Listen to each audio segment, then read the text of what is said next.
ये 2024 तक चुनाव होने दीजिए।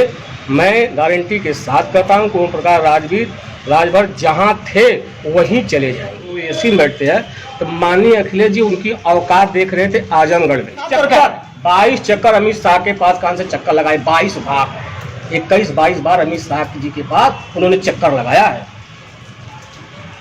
तो कैसे हम कहते कि बीजेपी बुलाया है? ये अखिलेश जी की औकात, आपकी औकात क्या हम बताऊं? मतलब औकात की बात करती है अखिलेश यादव और ओम प्रकाश राजभर की। कुछ भी नहीं है उनके आगे, कुछ भी नहीं है। उनके चित्र पर कान से माल्यार्पण पढ़ करके ये हो गए, वो हो गए, मर गए। तो आप धोखा दो, जिसके विश्वास को आप तोड़ो, जिसके अरमान को आप तोड़ो और उसी को गाली दो और उसी के पास जाओ और उसी के प्रति इनको भी बुलवाओ कि तुम भी बोलो उल्टा सीधा। लोकसभा चुनाव के पहले इन दिनों वाराणसी में नेशनल पार्टी अपनी पार्टी के तरफ से तमाम तरह के पार्टियों के कार्यकर्ताओं को जोड़ने का काम कर रही है। प्रदेश अध्यक्ष हैं नेशनल पार्टी के, जो कि इन दिनों 100 से भी ज़्यादा, सैकड़ों की अगर बात करी जाए तो वो भी कम पड़ने वाला है, उससे भी ज़्यादा कार्यकर्ताओं को, नेताओं को दूसरे पार्टी से अपने पार्टी में जोड़ा। और एक तरीके से देख लिया जाए तो नेशनल पार्टी विकसित होती जा रही है, चूँकि नेशनल पार्टी वही नेशनल पार्टी है जो शशि प्रताप सिंह आते हैं सुभाषपा से निकलकर, उसके बाद अपनी पार्टी को बनाते हैं और आज वो पार्टी नेशनल पार्टी के नाम से पूरे पूर्वांचल और उत्तर प्रदेश में छा जाता है। इन दिनों प्रदेश अध्यक्ष का जो वीडियो है, फोटो है, वो काफ़ी तेज़ी से वायरल हो रहा है, जिसमें वो सुभाषपा के तमाम कार्यकर्ताओं और नेताओं को अपने पार्टी में शामिल करते नजर आते हैं। इस वक्त देखिए हमारे साथ बातचीत के लिए रामबचन यादव जी हैं, प्रदेश अध्यक्ष हैं नेशनल पार्टी के। आप लगातार पार्टी को विकसित करने में लगे हुए हैं, क्या लगता है क्या रणनीति तैयार हो रही है प्रदेश अध्यक्ष जी की तरफ से? प्रदेश में लगातार कार्यकर्ताओं को जोड़ने का काम किया जा रहा है, लगातार बैठकें आपकी तरफ से जा रही हैं, क्या रणनीति तैयार हो रही है आपकी पार्टी की तरफ से? देखिए, जो हमारी पार्टी है नेशनल इक्वल पार्टी, उस पार्टी का जो हम लोग एक उद्देश्य बनाया, एक जो नीति बनाए हैं, उस नीति से लोग प्रभावित होकर हमारी पार्टी को लोग ज्वाइन कर रहे हैं और ज़्यादा से ज़्यादा संख्या में लोग ज्वाइन कर रहे हैं। अभी कितने लोग हमारे संपर्क में भी हैं, बहुत लोग संपर्क में हैं। जैसा भी अवसर देखा जाएगा उस हिसाब से उन लोगों को ज्वाइन कराया जाएगा। और जो सुभाषपा के नाराज कार्यकर्ता हैं वो भी हमारे संपर्क में हैं, वो भी लोग बहुत जल्द ही बड़े ज़्यादा समूह में लोग हमारे पार्टी को ज्वाइन करेंगे और हमारी पार्टी को नीति से लोग बहुत प्रभावित हैं। लेकिन देखा जाए तो इन दिनों सुभाषपा के कार्यकर्ताओं के ऊपर रामबचन यादव जी की नजरें टिकी हुई है। लगातार आप उनके पार्टी के लोगों को तोड़ने का काम कर रहे हैं और अपने पार्टी में जोड़ने का भी काम। सुभाषपा के पार्टी के कार्यकर्ताओं के पीछे क्यों पड़े रामबचन यादव? नहीं, मैं किसी के पार्टी के कार्यकर्ताओं के अथवा में नहीं पड़ा हूँ, फेर में नहीं पड़ा हूँ, ना मैं किसी को फ़ोन करता हूँ। उनके कार्यकर्ता खुद मेरे संपर्क में आते हैं, मेरे पास आते हैं। ऐसी क्या नीति है नेशनल पार्टी की कि सुभाषपा, ओम प्रकाश राजभर जो कि पूर्वांचल के कद्दावर नेता माने जाते हैं, राजभरों के मसीहा हैं, उनके पार्टी के लोग अब आप लोग के पार्टी में शामिल होना चाह रहे हैं, क्या नीति लेकर आई है नेशनल पार्टी? देखिए, जो नेशनल पार्टी की नीति है शिक्षा पे, चिकित्सा पे और महंगाई पे और आरक्षण पे और जो सांसद एमएलए का पेंशन है उस पे, इस नीति को लोग समझ रहे हैं कि नहीं ये अच्छी नीति है, इस पे काम होना चाहिए, इससे प्रभावित होकर लोग आ रहे हैं। और जो सुभाषपा के राष्ट्रीय अध्यक्ष ओम प्रकाश राजभर जी, जो उनका वक्तव्य आता है, अन्न का बंड जो बोलते हैं, उससे कुछ लोग बहुत नाराज़ हो चुके हैं। तो वो लोग सोच रहे हैं कि अब ये तो ऐसा कर रहे हैं वैसा कर रहे हैं, इससे बढ़िया चाहिए किसी और जो हैं उनके संपर्क में चला जाए, तो ऐसा। लेकिन रामबचन जी, आप प्रदेश अध्यक्ष हैं, प्रदेश अध्यक्ष के नाते आप जिस तरह से अपना कार्य कर रहे हैं, लोगों को जोड़ने का काम कर रहे हैं, तमाम बैठकें विधानसभा में हो रही हैं, नई नई रणनीतियों को तैयार किया जा रहा है, लेकिन देखा जाए तो नेशनल पार्टी में अधिकतर लोग जो है वो सुभाषपा के, मतलब माननीय ओम प्रकाश राजभर जी के पार्टी के लोग हैं। तो मान लिया जाए कि आप लोग पूरी तरीके से अपनी एक रणनीति बनाकर चल रहे हैं कि सुभाषपा के पार्टी के लोगों को, कार्यकर्ताओं को तोड़ने का काम कर रहे थे, कि आप स्माइल कर रहे हैं, सच्चाई बता दीजिए। नहीं, ऐसी कोई बात नहीं है कि मैं किसी के पार्टी कार्यकर्ताओं को तोड़ रहा हूँ, ऐसी बात नहीं है। देखिए, एक चीज़ ये है ना, जो हमारे सहयोग शशि प्रताप सिंह जी हैं वो बड़ी सुभाषपा के थे। सुभाषपा में उनकी जब नहीं अनदेखी की गई, जब ये कुछ लायक हुए, विधायक हुए, मंत्री हुए माननीय प्रकाश राजभर जी, तो उन्होंने अपने कुछ ऐसे लोगों को अनदेखी किया, तो उससे अपना वो हट के एक पार्टी बनाए और उस पार्टी बनाने के बाद उसमें से जितने भी पदाधिकारी थे सुभाषपा के, जितने कार्यकर्ता थे, सब माननीय शशि प्रताप सिंह के जानते थे, उनके व्यवहार को जानते। लेकिन उनको तो कोई नहीं जानता है, सुभाषपा के लोग तो कहते हैं हु इज शशि प्रताप। कोई नहीं जानता। और आपके जो पार्टी के संयोजक है राष्ट्रीय, वो कहते हैं कि हमारी रही जब आज सुभाषपा इतना बड़ा पार्टी होगा। ये बात में पूर्ण रूप से सच्चाई है। और जो कहते हैं कि नहीं जानते तो लगता है कि ये भाई 6-7 महीने का नेता होगा। वो अपने राष्ट्रीय अध्यक्ष से पूछेगा तो बताएंगे। और हमारे राष्ट्रीय अध्यक्ष इतना सुभाषपा को करते हैं, कभी ओम प्रकाश राजभर जी ने जवाब दिया है उसका? नहीं। तो वो जानते कि शशि प्रताप सिंह कौन है, हमसे कहाँ चूक हुई, वो सारी बातें जानते हैं। वो जो 2-4 महीने का काम से पार्टी ज्वाइन किए, कोई जिले का पदाधिकारी बन गए, वो क्या जानेगा शशि प्रताप सिंह। लेकिन ओम प्रकाश राजभर के जो 2 सुपुत्र हैं वो भी आपके राष्ट्रीय अध्यक्ष जी को नहीं जानते हैं। लेकिन आपके राष्ट्रीय अध्यक्ष जी लगातार यही कहते हैं हर एक इंटरव्यू में 17.5 साल की दोस्ती। भैया 17.5 साल की दोस्ती तो दिखती ही नहीं है, 7 महीने की दोस्ती नहीं दिखती है, पार्टी के लोग कहते हैं। देखिए, उनके जो 2 बेटे हैं ना, वो उस समय राजनीति में नहीं थे, वो सब बच्चे थे। आज भी उतने परिपक्व नहीं हुए हैं ना उनको बोलने का। वो अपनी बात के इस तरीके, उनको भी अंडा बंड वही सब बात करते हैं। कभी कहते हैं वो लोडर है, कभी ये कहते हैं, कभी अपने ही कार्यकर्ताओं को बोलते हैं, अपने पदाधिकारियों को बोलते हैं। तो किसी को भाई हम विरोध में हैं या हम उनसे हट के हैं तो हमको बोलने में उनको क्या दिक्कत है? बोलबे करेंगे। जब अपने लोग को बोल रहे हैं तो हमको बोलने में क्या है? हमारे सहयोगी को बोलने में क्या दिक्कत है? बोल रामाचंद्र जी, इन दिनों इंडिया वर्सेस एनडीए की लड़ाई चल रही है। एक और इंडिया में आपके जो सहयोगी पार्टनर के तौर पे, सहयोगी पार्टी के तौर पे समाजवादी पार्टी है, तो वहीं दूसरी ओर ओम प्रकाश राजभर जी अब भारतीय जनता पार्टी के साथ शामिल हो गए। साफ तौर पे कहना है विजयी प्राप्त हो रही है बीजेपी। तीसरी बार फिर से प्रधानमंत्री जी शपथ लेने जा रहे हैं। राजभर जी कहें इसीलिए उद्धार हो जाए। देखिए, जो राजभर जी कह रहे हैं ठीक है, वो कह रहे हैं। इंडिया जो 26 दलों का मिल के एक महागठबंधन बना, इंडिया जिसका नाम रखा गया है, मैं आपसे बता रहा हूँ कि बहुत मजबूती तौर पे बना हुआ है। समझ रहे हैं ना? तो आगे जो 2024 का चुनाव आ रहा है वो बीजेपी के लिए बहुत ही कठिन है। ये ओम प्रकाश राजभर को ले लें, चाहे और किसी पार्टी के एमएलए को तोड़ के अपने यहाँ ले लें, कुछ छुटपुटवा नेता है बनारस के जो अभी गए हैं उनको ले लें, तो उससे उनका उद्धार होने वाला नहीं है बीजेपी का। लेकिन राजभर तो कह रहे हैं कि भैया हम जहाँ जाते हैं वहाँ काम हो जाता है, बढ़िया से एकदम विजयी प्राप्ति हो जाती है। हाँ, जहाँ गए होंगे, अभी समाजवादी में गए थे, वहाँ से विजयी प्राप्त करके आए ना। समाजवादी में गए थे, जो माननीय अखिलेश जी को बोले हुए एसी में बैठते हैं, तो माननीय अखिलेश जी उनकी औकात देख रहे थे आजमगढ़ में। जब धर्मेंद्र जी चुनाव लड़ रहे थे आजमगढ़ से और निरहू के साथ, विजयसला निरहुआ के साथ, तो उनका देख रहे थे कि आपका कितना पूर्वांचल में प्रभाव है। समझ रहे हैं ना? जो हारने के बाद पूरा ठिकरा फोड़ दिए माननीय अखिलेश जी के ऊपर, तो अखिलेश जी उनकी परीक्षा ले रहे थे कि आप में कितना पावर है, जो आप पूर्वांचल के बहुत बड़ा नेता बनते हैं बैकवर्ड का या जो भी।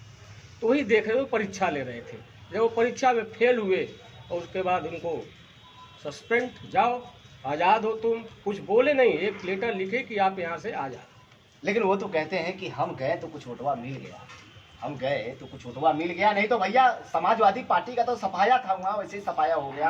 अखिलेश यादव जी एसीए में सोते रह गए, राजभर जी जब पटिया से निकल के आए तो अखिलेश यादव जी एसी से बाहर आ गए। हमारी बात सुनिए, देखिए, सरकार आती है, सरकार जाती है, समझ रहे हैं ना? जनाधार बढ़ता है, जनाधार हर पार्टियों का घटता है।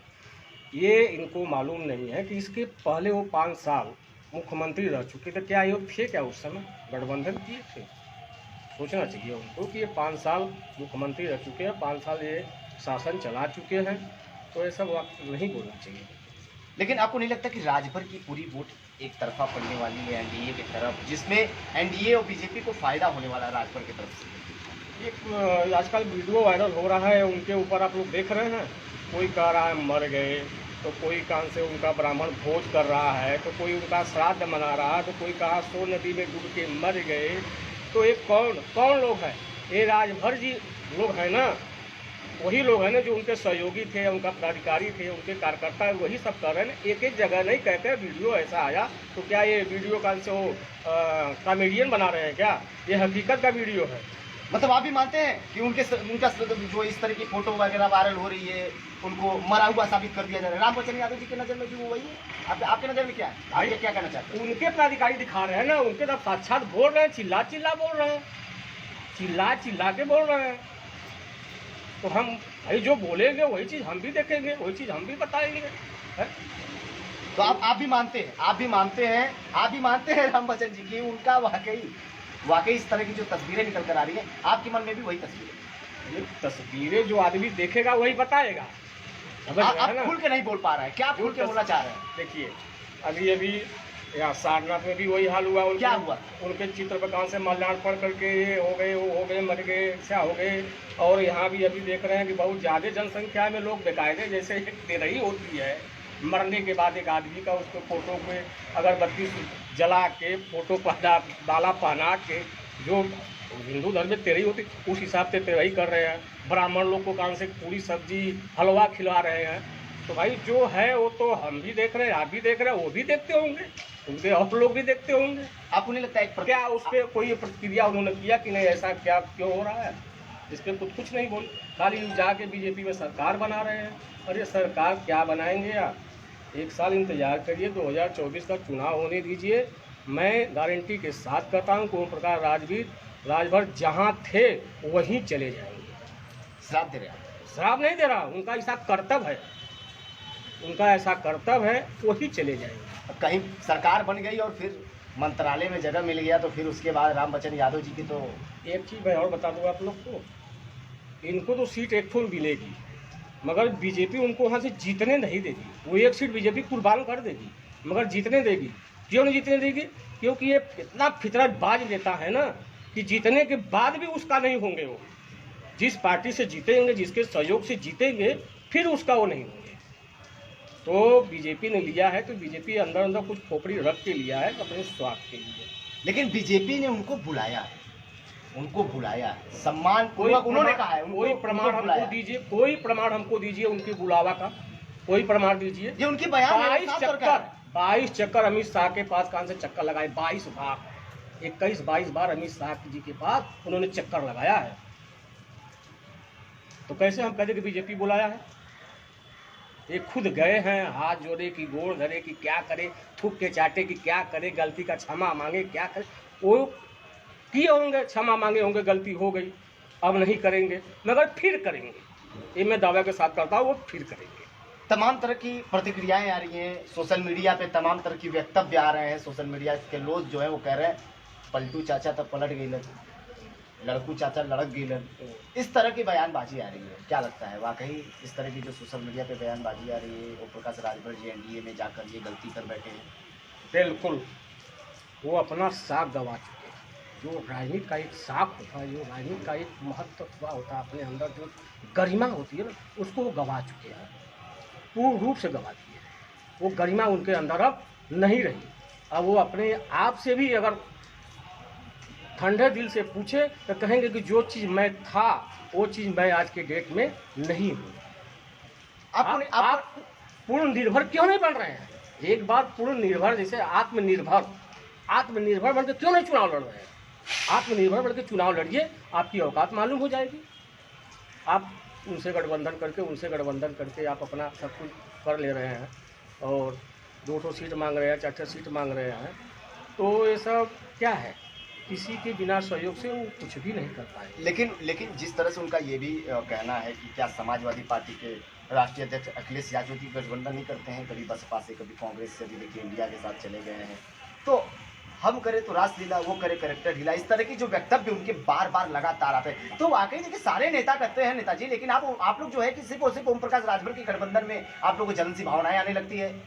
कोई जलन सी भावना नहीं है। देखिए, हम मानता हूँ कि माननीय अखिलेश जी ने कांग्रेस से भी गठबंधन किया और बसपा से भी गठबंधन किया, मगर जब गठबंधन खत्म हुआ तो कोई ये जो वक्तव्य होता है गठबंधन, मैं मानता हूँ कि गठबंधन ज़्यादा दिन तक नहीं चलता है, किसी पार्टी से हो, मगर गठबंधन खत्म होने के बाद तुम अपना रास्ता पकड़ो, मैं अपना रास्ता पकड़ता हूँ, और उनको कान से आरोप लगाओ, ये लगाओ, उनको लगाओ, ये तो नहीं हुआ ना।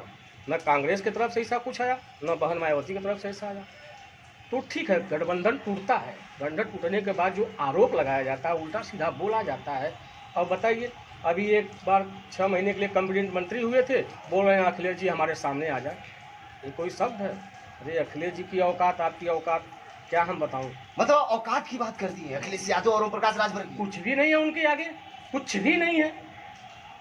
अखिलेश यादव बड़े नेता है, पूर्वांचल के जाने माने नेता, नेताजी पूर्वांचल के बड़े नेता हैं तो अखिलेश जी से बड़े नहीं हैं। अखिलेश जी इनसे बहुत सीनियर है, जब एक आन से एक सदस्य भी नहीं हुआ करते थे ग्राम का, तब वो कान से सांसद हुआ करते थे। उनसे सीखें। उम्र में बड़े हों अलग की बात है, मगर राजनीति का ज्ञान अखिलेश जी से ज़्यादा इनके पास नहीं है। क्या लगता है, एनडीए में गए हैं ओम प्रकाश राजभर, इंडिया से कंपटीशन है, राजभर के दावे हैं कि राजभर जी गए हैं तो विजयी प्राप्त होनी है बीजेपी को। रामबचन यादव जी के हिसाब से क्या रणनीति होने वाली है इंडिया वर्सेस एनडीए में? क्या ओम प्रकाश राजभर के जाने से भारतीय जनता पार्टी को कोई फायदा है या नहीं? बिल्कुल नहीं है, वो तो वोट बिगड़ गया। जिस कार्यकर्ता को आप गाली दे रहे हैं खुले मंच से कि ये बीजेपी के आए तो गोजी डंडा लपड़ तो नदी में डुबो के मारो, तो ये क्या उनको वोट देंगे उनके जाने से? भाई साहब, बीजेपी का वोट घसक गया। कम से कम 10% स्वर्ण भी नाराज है, और जो बैकवर्ड ऐसे लोग जो थे वो सब लोग नाराज है इनके वक्तव्य से।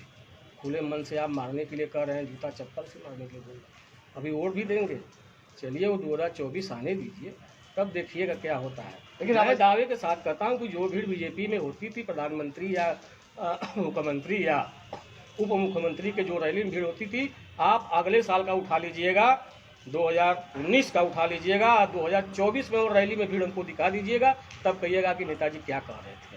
उस रैली में भीड़ का कारण कौन बनेगा? भीड़ का कारण कोई नहीं, उनसे जनता का मोह भंग हो गया। नहीं, जनता का मोह बीजेपी से भंग हो गया। लेकिन जिस तरह से लगातार राजभर जी के खिलाफ कभी कोई श्राद्ध व्यक्त कर रहा है तो कभी कोई ने मरा हुआ साबित कर रहा है, क्या लगता है ये करना उचित है एक राजनेता को लेकर?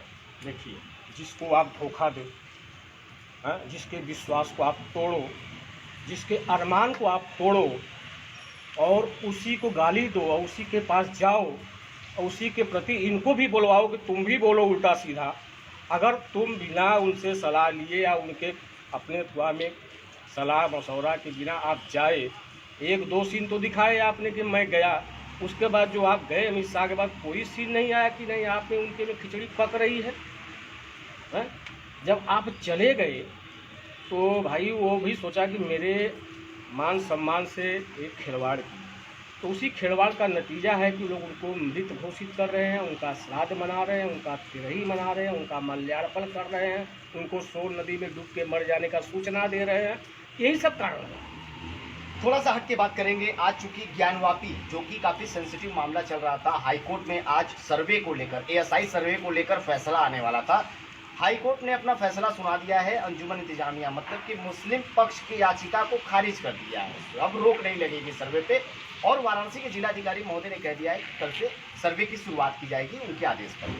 क्या लगता है, कैसे देखते हैं? लगातार घबराहटें बढ़ती जा रही हैं, कभी हिंदू पक्ष मुस्लिम पक्ष के खिलाफ याचिका तो कभी मुस्लिम पक्ष हिंदू पक्ष के खिलाफ याचिका, लगातार दांवपेच खेली जा रही है, धर्म को लेकर कोर्ट में लड़ाइयाँ लड़ी जा रही है। कैसे देखते हैं रामचंद्र? देखिए, जो ज्ञानवापी का मैटर है, हाई कोर्ट ने मुस्लिम पक्ष की याचिका को खारिज कर दिया, तो मुस्लिम पक्ष अब जाएगा सुप्रीम कोर्ट। और जो एसआई का सर्वे होना है, तो भाई सर्वे तो आज ने कितने दिन से चल रहा है, जो भी चीज़ दिखाई दे रहा है दीवार पे उसको काम से लोग कोर्ट में पेश कर रहे हैं।